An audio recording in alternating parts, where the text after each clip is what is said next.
Если вы спрашиваете, кто вы, чеченцы, то мы потомки Нуха, по Торе Ноах, пророк, по Евангелии Ной. Мы его потомки.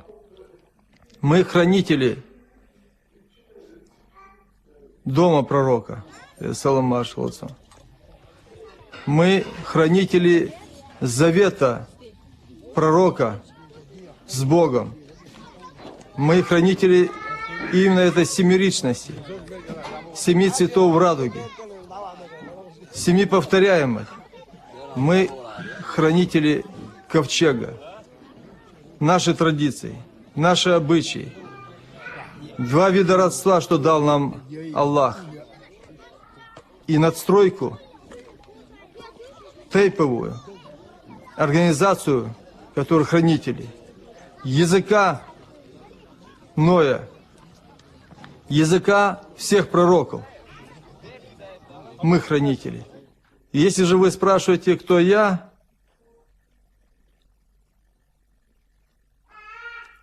чеченец. Я нохчи. Я мусульманин. Я тот, кто уверовал.